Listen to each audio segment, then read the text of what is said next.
వల్లభనేని వంశీ అరెస్టుతో రాష్ట్ర ప్రజలు సంబరాలు చేసుకుంటున్నారు. మూడో కంటికి తెలియకుండా నేరాలు చేయటంలో వంశీ దిట్ట. అతని లాంటి వారు సమాజంలో ఉండటానికి అనర్హులు. తనకు రాజకీయ భిక్ష పెట్టిన పార్టీని, ఎన్టీఆర్, చంద్రబాబు కుటుంబాలను అధికార గర్వంతో తూలనాడిన వంశీ అరెస్ట్ చట్టబద్ధంగానే జరిగింది. గతంలో టీడీపీ కార్యాలయంపై దాడి జరిగినప్పుడు సత్యవర్ధన్ ఫిర్యాదు చేస్తే అతన్ని బెదిరించి కేసు వెనక్కి తీసుకునేలా చేశారు. చేసిన తప్పును కప్పిపుచ్చుకోవడానికి ప్రత్యక్ష సాక్షులను బెదిరించి తప్పించుకుందామంటే చట్టం చూస్తూ ఊరుకోవాలా అని ఎమ్మెల్యే ప్రత్తిపాటి పుల్లారావు అన్నారు. ఈరోజు రాష్ట్ర వ్యాప్తంగా వల్లభనేని అరెస్ట్ రాష్ట్ర వ్యాప్తంగా ఎప్పుడా అని ఎదురు చూస్తున్నటువంటి వల్లభనేని అరెస్టు ఈరోజు రాష్ట్ర ప్రజలు సంబరాలు చేసుకుంటున్నారు. ఒక క్రిమినల్ని, ఒక నేరగాడిని అరెస్ట్ చేసినందుకు ఈరోజు ప్రజలు సంబరాలు చేసుకుంటూ ఉన్నారు.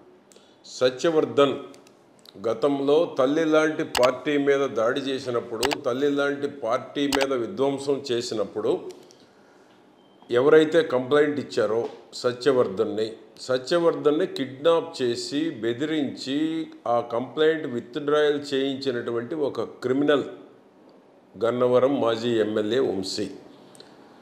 ఆ విధంగా సత్యవర్ధన్ కుటుంబాన్ని బెదిరించి కంప్లైంట్ విత్డ్రా చేయించాడు. అనేక నేరాలకు care of address Vallabhaneni Vamsi. Vallabhaneni Vamsi ఒక మనిషి అయి ఉంటే అనేక కేసులు ఉన్నటువంటి ఒక మాజీ ఎమ్మెల్యే ఇటువంటి సత్యవర్ధన్ లాంటి వాళ్ళని బెదిరించి కంప్లైంట్ విత్డ్రాయల్ చేయించడం ఏంటి? ఒక మనిషా, ఒక పశువా, ఒక మృగమా అని ఈరోజు రాష్ట్ర ప్రజలు చర్చించుకుంటూ ఉన్నారు. తల్లి లాంటి పార్టీ మీద విధ్వంసం చేశారు, పార్టీ ఆఫీస్ మీద. ఎన్టీఆర్ కుమార్తె, తెలుగు ప్రజల ఆరాధ్య దైవం స్వర్గీయ నందమూరి తారక రామారావు గారి కుమార్తె భువనేశ్వర్ గారి మీద కంప్లైంట్ చేయటం అనేటువంటిది ఇక వంశీని ఎంత మాట్లాడినా కూడా తక్కువే. అటువంటి దుర్మార్గుడు వల్లభనేని వంశీ. ఎన్టీఆర్ కుటుంబం మీద కానీ, చంద్రబాబు గారి మీద కానీ, లోకేష్ బాబు గారి మీద కానీ మాట్లాడినటువంటి చెత్త భాషని సభ్య సమాజం ఏ శిక్ష విధించినా కూడా ఈరోజు ప్రజలు ఆమోదించేటువంటి పరిస్థితి ఉంది ఈరోజు రాష్ట్రంలో. అటువంటి దుర్మార్గుడికి ఎన్ని కేసులు ఉన్నాయి, ఏ విధంగా న్యాయస్థానం శిక్షించాలి, ఇటువంటి వాడు సభ్య సమాజంలో ఉండొచ్చునా ఉండకూడదా అనేటువంటిది కూడా ఈరోజు ఆలోచించాల్సినటువంటి పరిస్థితి ఏర్పడింది. ఇదే కాదు, ఇంకా అనేక కేసులు ఉన్నాయి. ఒక క్రిమినల్ నేరం చేస్తే మూడో వాడికి తెలియకుండా ఏ విధంగా నేరం చేయగలడో వల్లభనేని వంశీకి తెలిసినంత ఈ రాష్ట్రంలో ఎవరికి తెలియదు. అటువంటి నేరగాడిని ఈరోజు అరెస్టు చేయటం కూటమి ప్రభుత్వం ఏర్పడిన నాటి నుంచి ఎదురు చూస్తున్నటువంటి రోజు ఈ రోజని కూడా నేను తెలియజేస్తూ ఉన్నాను. అటువంటి నేరగాళ్లకు అడ్డా అయినటువంటి వైసీపీ పార్టీ రెచ్చిపోయి మాట్లాడుతూ ఉన్నారు. ఇటీవల కొంతమంది వాళ్ళ అధినాయకుడు ఇచ్చిన ప్రోత్సాహమా, లేకపోతే మేము 30 ఏళ్ళు ఉంటాం, ఎరగబడుస్తాం, రేపు వస్తే సించేస్తాం, పొడిచేస్తామని మాట్లాడుతున్నారు.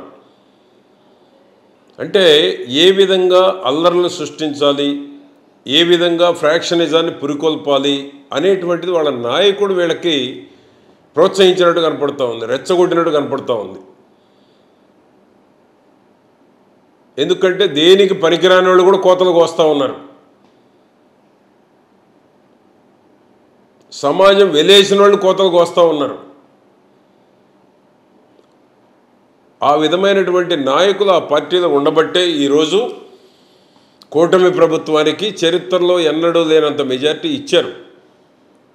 కాబట్టి ఇప్పుడైనా వైసీపీ నాయకులు ఎవరైతే తప్పులు చేశారో, అవినీతికి పాల్పడ్డారో, అక్రమ కేసులు పెట్టారో, తెలుగుదేశం పార్టీ కార్యకర్తలను ఇబ్బందులు పెట్టారో వాళ్ళందరికీ లోకేష్ బాబు గారు ఆనాడు ఏదైతే చెప్పారో ఈరోజు చట్టం తన పని తాను చేసుకుపోతూ ఉంది. తప్పు చేసిన వాళ్ళని శిక్షించాలి. తప్పు చేసిన వాళ్ళు సమాజంలో బయట తిరుగుతూ ఉంటే సమాజానికి ప్రమాదం.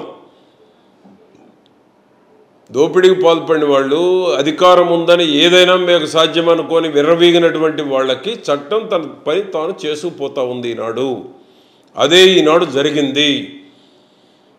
ఇంతటితోటి ఆగల ఇంకా ఉన్నారు. అరాచకాలు చేసిన వాళ్ళు, తెలుగుదేశం పార్టీని ఇబ్బంది పెట్టిన వాళ్ళు, అక్రమ కేసులు పెట్టిన వాళ్ళు, వేధింపులు గురి చేసిన వాళ్ళు, ప్రజలాస్తులు కాజేసిన వాళ్ళు, ప్రభుత్వ సొమ్మును దోచేసిన వాళ్ళు ఇంకా ఉన్నారు. అటువంటి వాళ్ళందరి భరతం ఈ కూటమి ప్రభుత్వం చట్ట ప్రకారంగా శిక్షిస్తుంది. దానిలో భాగమే ఈ వల్లభనేని వంశీ అరెస్టు. ఈరోజు రాష్ట్ర ప్రజలు సంబరాలు చేసుకుంటున్నటువంటి రోజు అని నేను తెలియజేస్తూ ఉన్నాను.